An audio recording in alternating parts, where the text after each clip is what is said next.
Good morning, good afternoon, good evening, wherever you are in the world. Simon here, Simon Iredale, on a sunny August day. Today we're going to talk about SEO, search engine optimization.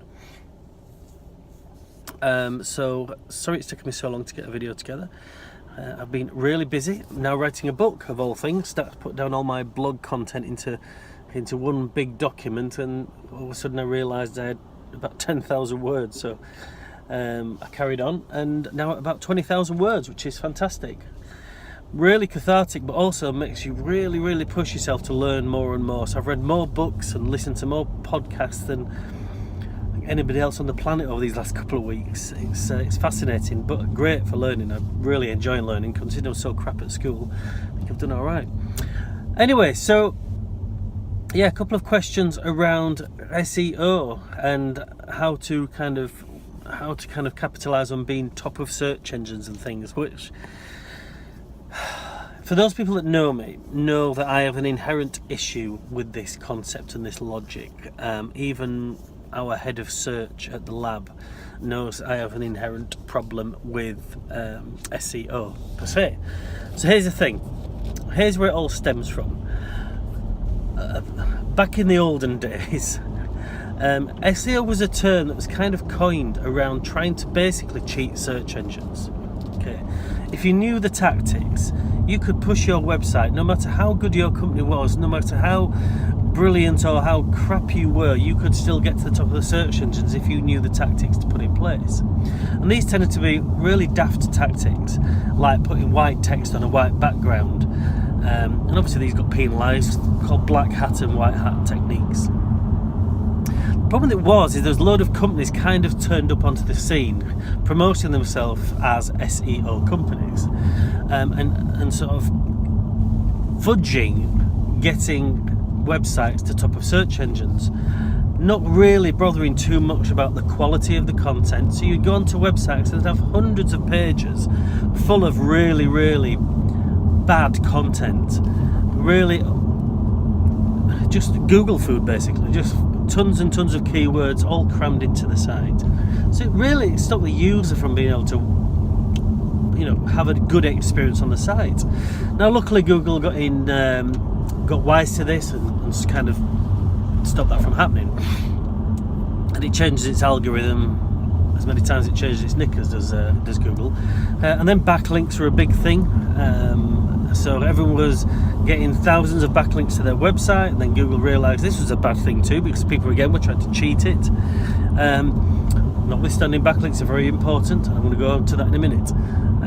So this is why I've always had this real big issue around SEO as a thing, because these Mickey Mouse companies came along, capitalised on this buzzword, and sold their services into unsuspecting companies just to push them to the top of search engines.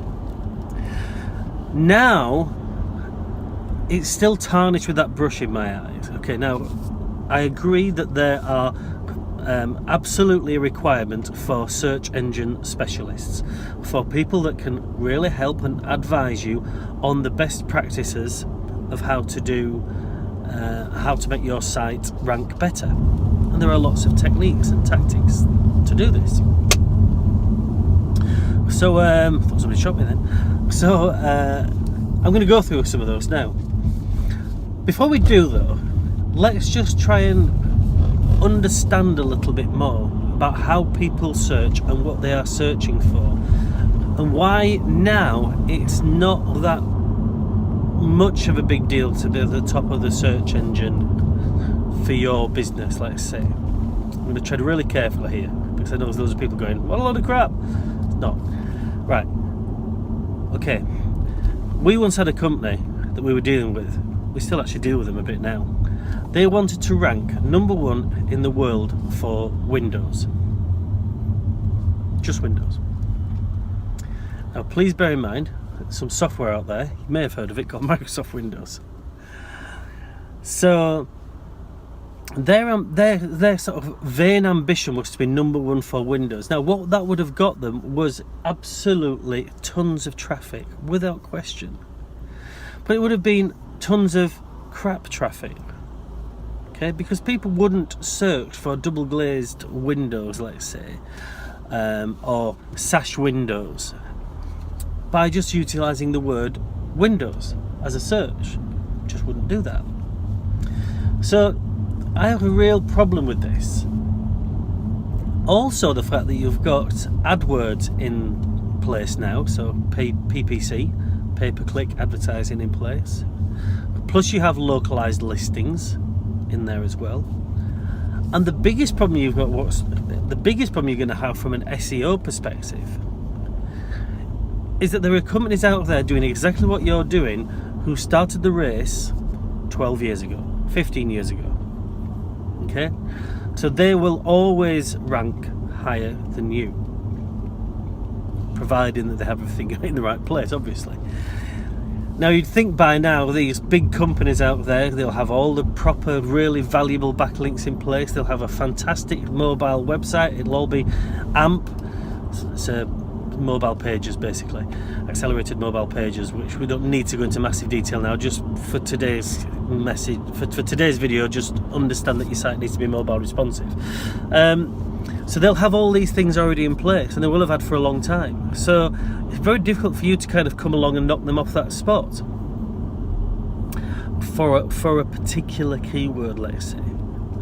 So what I think you should be working on now is, again, going back to generating fabulous content. There's a really big keyword here that you need to pay attention to, and that is intent. The word intent is to do with what are people actually looking for, answering the question, because people now tend to utilize search by asking questions. So let's take, for example, voice activated search. So you have a Siri on your iPhone, or you might have an Alexa, an Amazon Alexa search machine, whatever they call them, in your house. Search machine? Anyway, I told you don't script these things. You might have Alexa in your house. If you ask Alexa, Windows, what is it going to say? It doesn't know anything about it. If you said, for example, what are the benefits of sash windows, or what is the benefit of fitting triple glazing to my house, then it's going to come back with a series of well-written content articles. Rather than searching for boots, boots as in boots you put on your feet, not the cosmetic chain. What you might search for instead is what are the best boots for climbing mountains, as an example. So there's a question there, and there's an intent to your answer. So this is where your content, you've got a better chance of ranking for content based on what people are physically searching for.